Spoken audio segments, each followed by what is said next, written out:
The sky above the valley was dark with storm clouds, though no rain fell. It was the kind of heavy silence that made the air feel thick, as though the world itself was holding its breath. Far beyond the cliffs, in the hidden shadows of the mountains, alien commanders stood watching. Their eyes were sharp, filled with calculation. They had tried many ways to weaken the humans: traps, ambushes, sabotage. But this plan, they believed, would succeed where the others had failed. Below them, the human engineers' camp looked small and fragile. Tents stretched in neat lines, smoke curled from cooking fires, and tools lay scattered near unfinished structures. These were not soldiers. They were builders, planners, thinkers. Their hands were skilled at shaping wood and stone, not at lifting weapons. That weakness, the commanders thought, made them easy prey. The aliens had prepared their weapon carefully. For weeks they had taken predator cubs from their dens, separating them from their pack, starving them just enough to keep them, hungry but alive. They knew hunger was the purest drive, stronger even than fear. A starving predator did not hesitate, did not question. It only lunged for the nearest source of food. And in this valley, the nearest food would be human flesh. The cages rattled as the cubs snarled and clawed at the bars, their golden eyes glowing faintly even in the shadows. Their fur was matted, their ribs sharp against their skin, but their muscles remained strong, twitching with restless energy. The aliens watched, with grim satisfaction.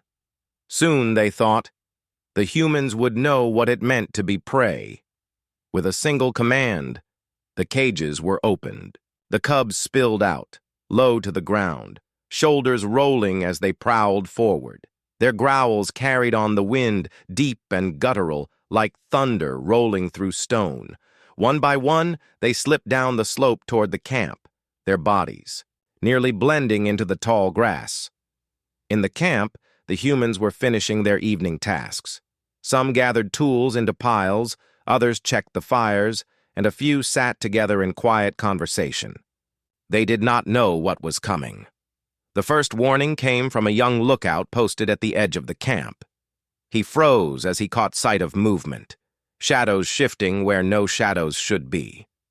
Then came the sound, a growl, low and rumbling, that made his chest vibrate. His voice cracked as he shouted the alarm. The camp burst into motion. Engineers scrambled to their feet, hearts pounding. They had no weapons beyond simple knives and makeshift tools. They were not soldiers, not trained to face predators, especially not predators bred for strength and speed. Yet every one of them knew the stories of the cubs, the deadliest hunters of the alien world. The sight of their glowing eyes in the distance confirmed the nightmare. Fear spread quickly. Some of the humans moved to gather children and the weakest among them, pulling them toward the center of the camp. Others grabbed hammers, spades, or anything that could serve as a weapon, though they knew such tools would barely scratch the cubs' hides. A few whispered desperate prayers. The feeling in the air was heavy with dread. The cubs approached slowly, not rushing, savoring the hunt. Their paws pressed against the ground with silence that belied their size. Their growls grew louder, carrying a promise of violence. The humans could see them now, their bodies lean but powerful, eyes fixed on the camp like torches in the dark. One of the older engineers stepped forward, his voice steady despite the tremor in his hands. "Stay together," he said. "Don't scatter. They will pick us off one by one if we run." His words were simple, but they gave the others something to cling to. Fear was a storm, but unity was a shield. Still, in their hearts, many believed this was the end. The cubs were weapons nature had perfected, and hunger sharpened them further. The humans were builders, not fighters. How could builders survive when predators closed in from every side? From the cliffs above, the alien commanders smiled coldly. They leaned forward, eager to watch the scene unfold. In their minds, the outcome, was already certain. The cubs would strike, the camp would fall, and the humans' hope would die in screams and blood. But down below, the humans did not run. They tightened their circle, their backs to one another, their eyes locked on the glowing shapes drawing closer. Some clutched their tools with shaking hands. Others simply stood with fists clenched, ready to face whatever came. Their breaths came fast, but no one broke. They had no weapons, but they had resolve. And sometimes, resolve was the last wall between life and death. The cubs crouched low, tails flicking, muscles rippling under their skin. They were close enough now that the humans could see their teeth glint in the firelight. The humans braced themselves, every second stretching into eternity. They could hear the rumble in the cubs' throats, the sound of hunger about to be unleashed. And then, the moment arrived. The cubs stopped just outside the circle of firelight, their glowing eyes unblinking, their growls vibrating through the air. The humans tightened their stance, waiting for the strike they believed was inevitable. But no strike came. The cubs lingered, restless and uncertain. Their hunger pulled them forward, but something in the humans' stillness, their unity, made them hesitate. For the first time since being released, they did not know whether to lunge or to wait. From the cliffs, the commanders leaned forward, in confusion. This was not what they had expected. The humans should have been screaming, scattering, begging for mercy. Instead, they stood together, facing death without breaking. Down below, the engineers did not know what tomorrow would bring. But in that moment, they knew one thing with certainty. They would not bow, they would not run, and if death came, they would face it together. The trap had been set, the predators had been released, the humans braced for the worst. But the outcome would not be what the commanders had planned. It would be something far different, something no one expected. The air was tense, so heavy with silence that even the crackling of the campfires seemed too loud. The predator cubs circled the humans like shadows brought to life. Their golden eyes glowed in the firelight, unblinking, sharp, and full of hunger. Low growls rumbled in their throats, deep and threatening, as if each sound was a warning of what was about to come. Their paws moved slowly across the dirt, leaving faint prints as they prowled around the edges of the human camp. The humans stood, close together, shoulders almost touching. Their circle of unity was their only shield against the predators. Hearts pounded in every chest, but not a single person broke formation. Fear was there, heavy and sharp, but so was resolve. They had no weapons worthy of a fight. They had no armor, no soldiers among them. What they had were steady breaths and the will to face the danger together. The cubs tested them with snarls and sudden feints, stepping forward with sharp, clawed paws before pulling back again. Their muscles rippled under their thin fur, their ribs showing with every heavy breath. Hunger drove them closer, yet hesitation held them back. The humans did not react as prey normally would. There were no screams, no frantic running, no chaos. Instead, the humans were calm, strangely calm, as if they were waiting for something. One of the engineers slowly crouched, his movements careful, deliberate. He did not raise a weapon. Instead, he picked up a bundle wrapped in cloth. With trembling fingers, he pulled it open, revealing pieces of dried bread and cooked grain. The smell of food carried through the air, soft but unmistakable. The cubs froze. Their ears twitched, their eyes narrowing as they sniffed the air. The growls quieted, replaced with heavy breathing. Another human followed, placing a small pot of stew on the ground and backing away slowly. The steam rose in gentle curls, carrying with it the scent of warmth and comfort. Still, no one made sudden movements. Every action was slow, measured, and respectful. The humans did not stare directly at the cubs' eyes, knowing that predators often saw such stares as challenges. Instead, they lowered their gaze, keeping their hands open and visible, showing no threat. The cubs inched closer, circling still but with less aggression in their steps. Their hunger pulled them forward, though instinct whispered caution. One of the younger cubs, smaller and weaker than the others, let out a soft whine. It padded closer to the stew, its nose twitching as the smell grew stronger. The humans held their breath. Any sudden move, any loud sound might have shattered the fragile moment. The little cub sniffed the pot, its whiskers brushing the rim. Then, with a low growl, it dipped its head and lapped at the stew. The humans exhaled quietly, relief mixing with awe. This was the first contact, not claws, not teeth, but trust born from curiosity. The other cubs watched, their growls fading into silence. They exchanged uneasy glances before one by one, they too stepped forward. Hunger was stronger now than suspicion. A second cub approached the pile of bread, snatching a piece in its sharp jaws before retreating a few steps to chew. The sound of tearing crust filled the air, echoing like thunder in the stillness. The humans did not move to stop them.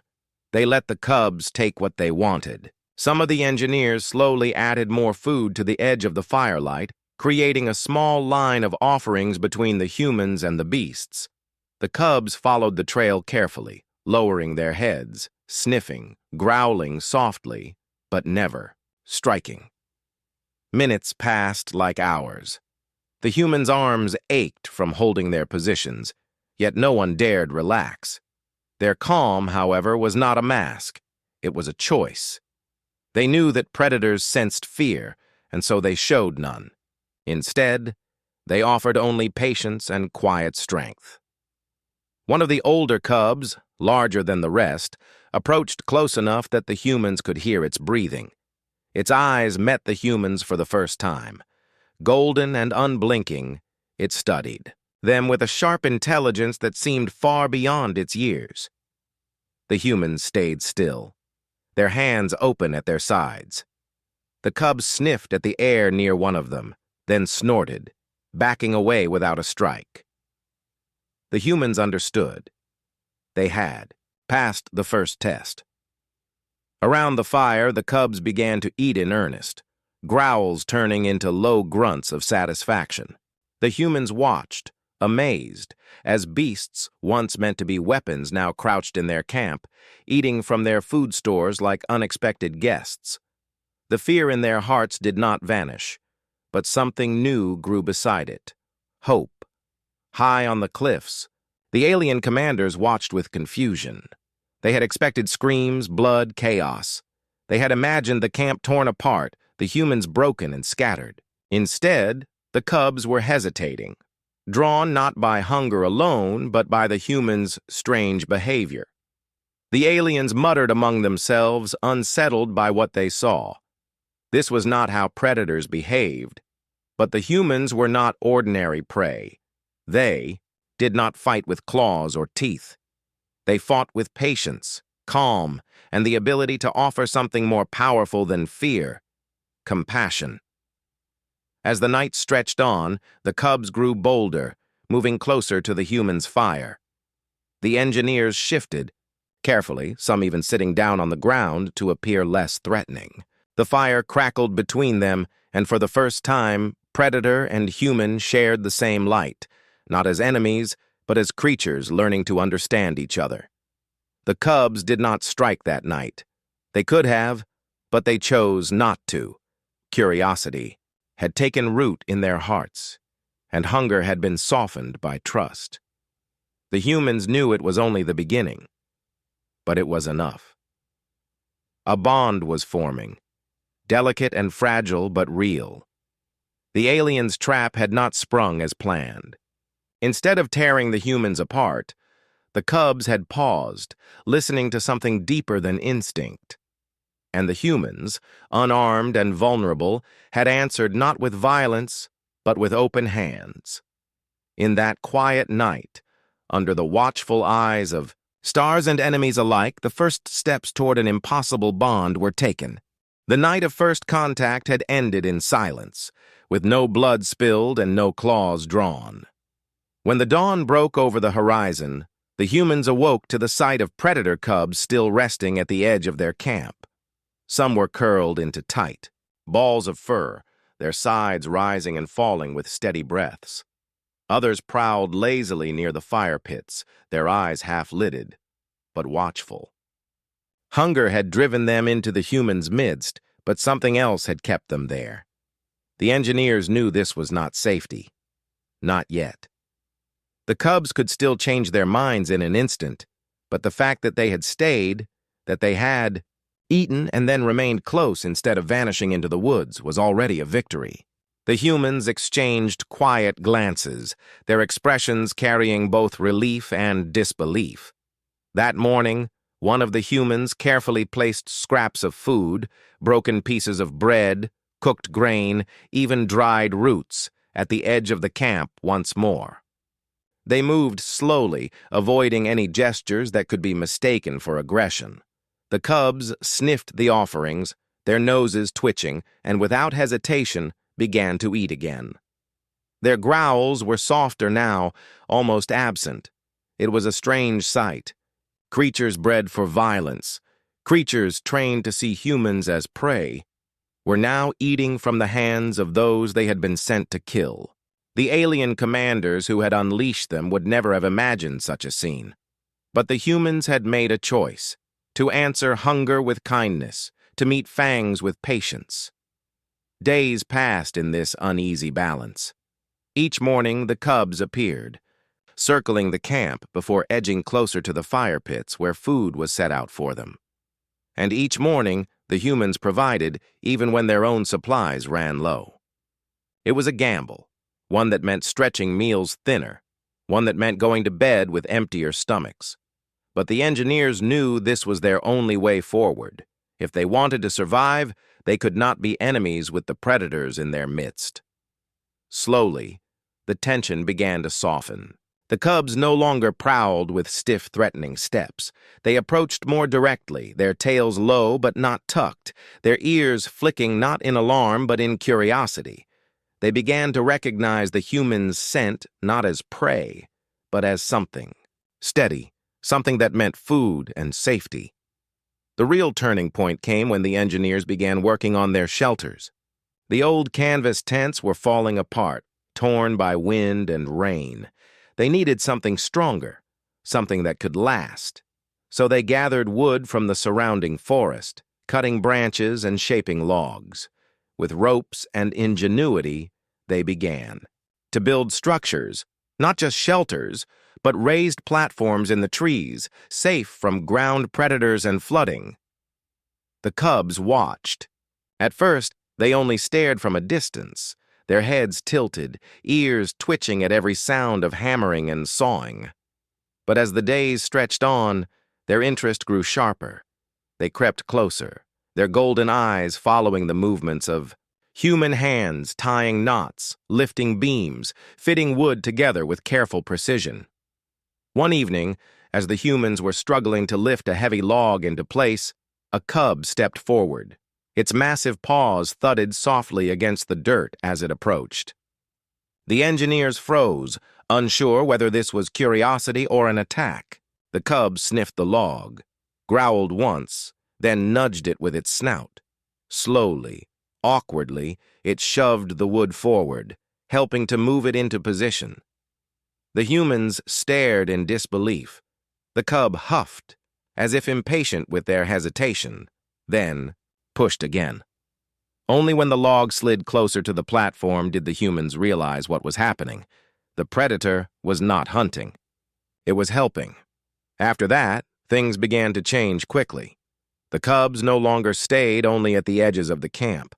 They wandered through it freely, sniffing tools, pawing at ropes, even curling near the fire when the nights grew cold. They were still wild, their instincts sharp and dangerous, but they had begun to mirror the humans' behavior.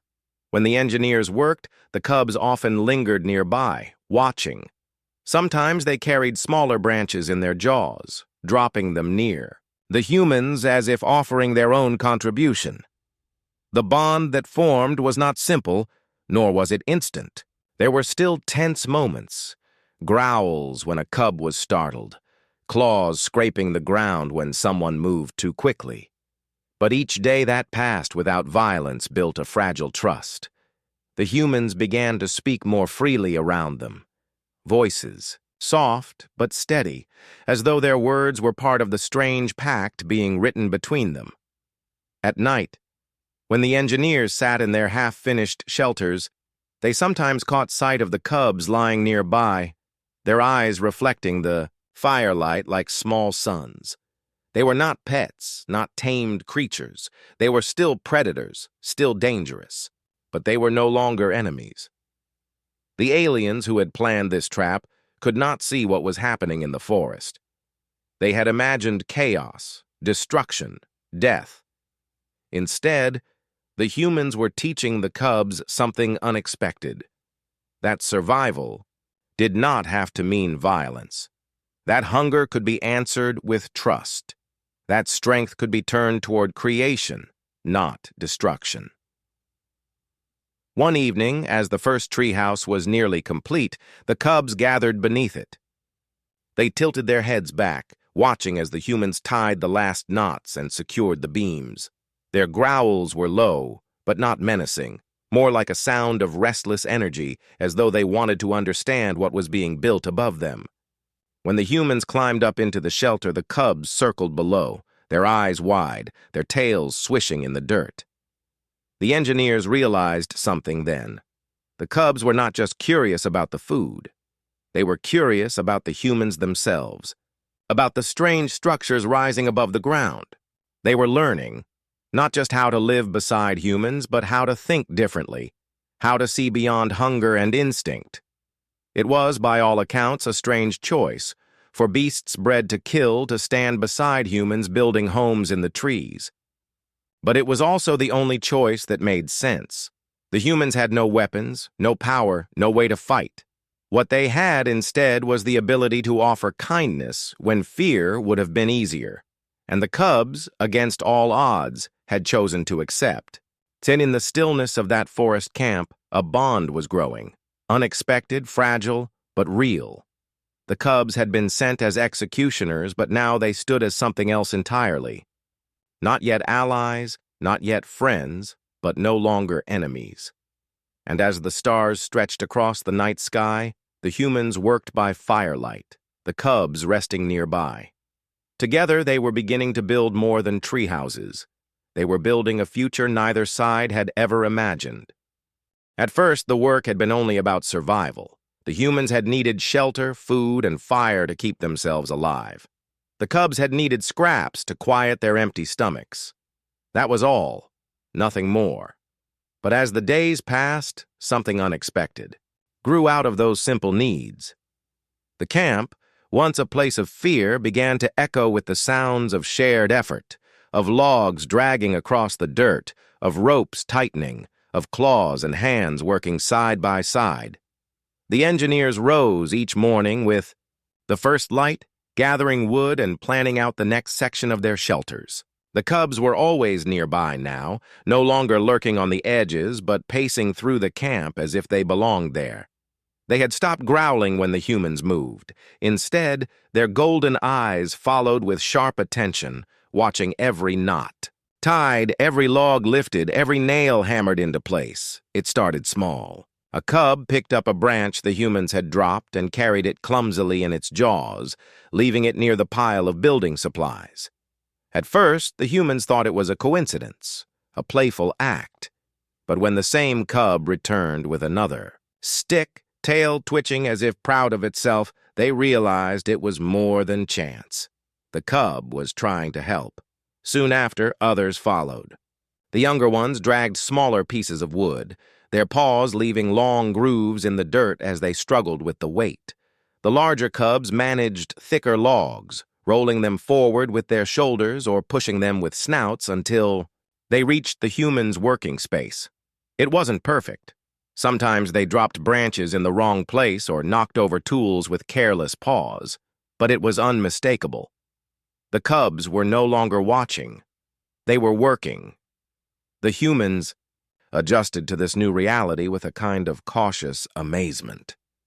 They spoke to the cubs softly, pointing or gesturing when something needed moving. The cubs, to everyone's surprise, seemed to understand.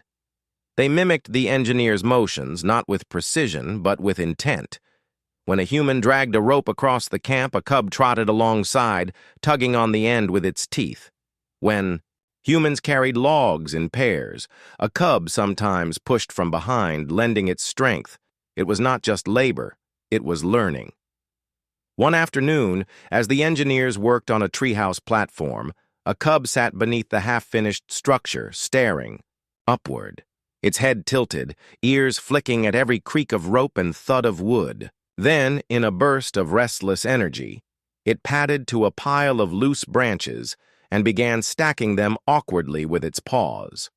The branches tumbled more than they stayed in place, but the intention was clear. The cub was copying the humans. It wanted to build too. The humans couldn't help but laugh quietly, not at the cub, but at the strangeness of it all. Predators bred to hunt had now become apprentices to builders. Every movement carried a message. The cubs were no longer enemies, no longer outsiders. They were part of the work, part of the camp, part of the fragile community being created in the middle of the wilderness. Day by day, the camp transformed. The ragged tents were replaced with raised shelters tied into the branches of tall trees. Platforms were connected with sturdy ropes, and ladders dangled down for climbing. Fires burned safely in pits, smoke curling upward through the leaves. What had once been a desperate campsite now looked like the beginning of a small village. Simple, yes, but alive, sturdy, and full of promise. The cubs moved freely among it all. They guarded the edges of the camp at night, their growls warning off unseen threats. In the daylight, they played between the trees, sometimes chasing each other, with bursts of speed, sometimes sprawling lazily near the humans' fires. And always, when the humans lifted a log or tied a rope, the cubs were there. Curious eyes watching, strong paws ready to join in. For the engineers, the change was more than physical. They no longer woke each morning in fear of an attack. They no longer felt like prey waiting for claws. Instead, they felt safer.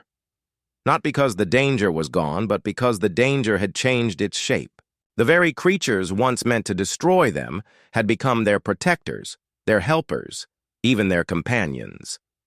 There were moments that still felt unreal, like the time one of the younger engineers dropped a heavy beam, too much for her to lift alone. Before she could call for help, a cub padded forward, gripped the wood in its jaws, and dragged it into place as if it were nothing. The engineer had simply stared, breathless, before whispering a quiet, "Thank you." The cub had blinked at her, then returned to its pack as though nothing unusual had happened. Or the night when a storm rolled through, lashing rain against the tree houses, shaking the ropes. The humans huddled inside, worried the structures might not hold. But below, the cubs stood guard, their bodies pressed against the ladders, their growls echoing through the storm. They had chosen to stay close, as if the bond between them and the humans was no longer one of food alone, but of loyalty. The camp was no longer just a place to survive. It was a place where two species, once enemies, were building something together, something bigger than houses and fires. They were building trust, and it showed in the smallest details. A cub batting playfully at a coil of rope while an engineer untangled it. A human tossing a piece of bread not in fear, but in gentle offering, and watching as a cub caught it mid-air with sharp reflexes. The sound of laughter mixing with the sound of low growls, blending in the space between predator and prey. High above, in the command posts of the aliens, no one could understand what they saw. Scouts returned with reports that made no sense. Humans and predator cubs building together, eating together, living together. The aliens had set a trap, expecting blood and ruin. Instead, they had created something they could not control, something beyond their imagination. In the heart of the forest, the humans and cubs didn't care what the aliens thought. They were too busy raising beams, tying ropes, and shaping their camp into a home. They were too busy learning from each other, humans. Showing patience, cubs offering strength, it was no longer survival, it was cooperation. And with every log lifted, every shelter tied, every shared meal beneath the stars, the camp grew less like a trap and more like a village. A place where beasts and humans, against every law of nature and every plan of war, had chosen to stand. Side by side, and in that choice, they were building more than tree houses. They were building a future where trust could exist between claw and hand, between growl and laughter, between predator and prey. The trap had failed, but in its failure, something greater had been born. The forest was quiet that morning, the kind of quiet that carried weight, as if the trees themselves were holding their breath. The humans were working on the newest treehouse platform, their hands calloused but steady, their laughter soft as they traded small jokes to make the hard labor lighter.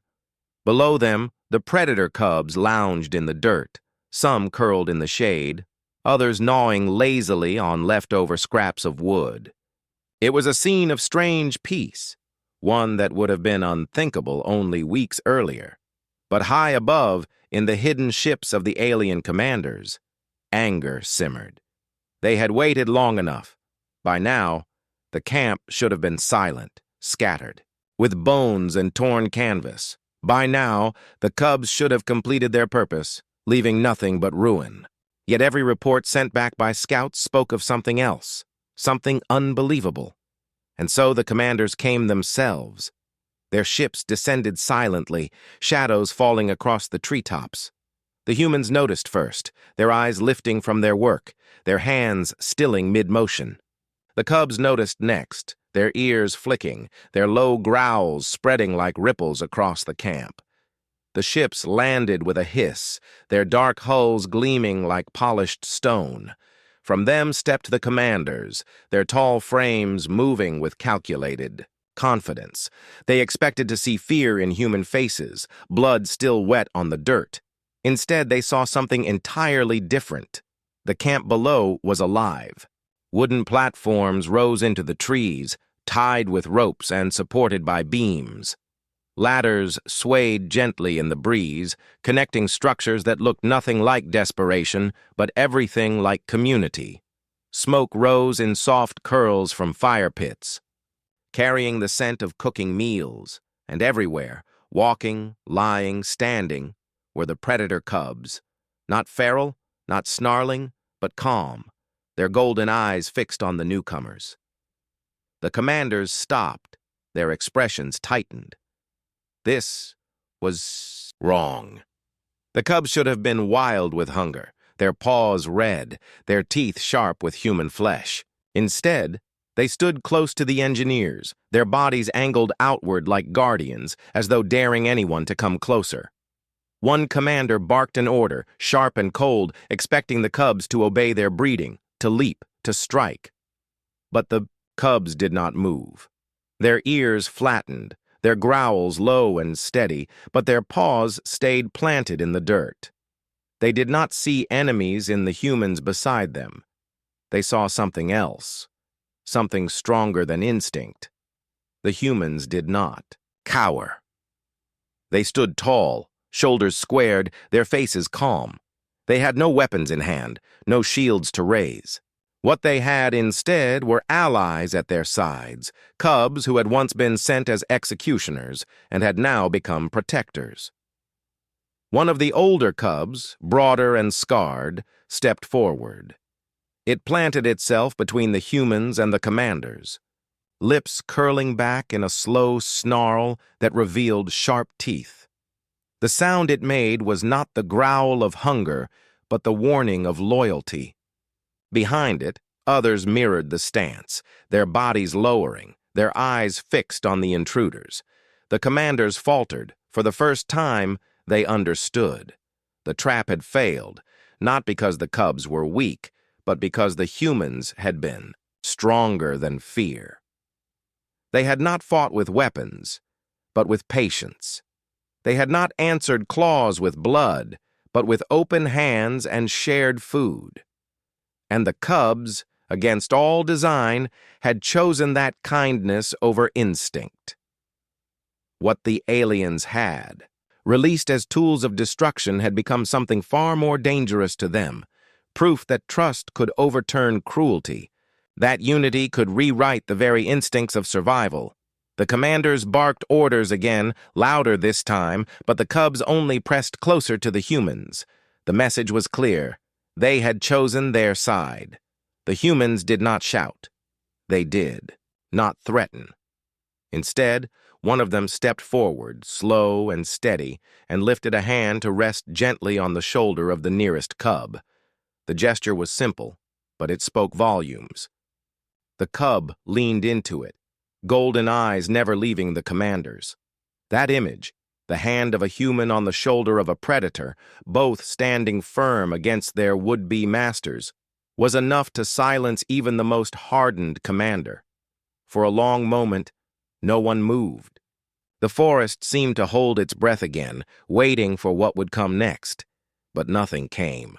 No strike, no battle. The commanders turned back to their ships, their silence carrying more weight than any roar could. They had lost not just control of the cubs, but control of the story. For in the days and years that followed, the tale spread. Whispers of the trap that had failed reached far beyond the forest, far beyond the ships. People told of the time when predator cubs, starved and sharpened for violence, had been sent to destroy but instead had chosen to build. They told of how the weakest, unarmed humans had stood tall, not with blades, but with trust, and had turned weapons into allies. The camp grew into a village, and the village into something greater. Humans and cubs lived side by side, their bond deepening with every shared task, every night of watchful protection, every meal eaten together beneath the stars. The cubs grew older, larger, their strength unmatched, but their loyalty never wavered. To them, the humans were not prey. They were pack, and so the legend lived on, not of death, not of destruction, but of unity.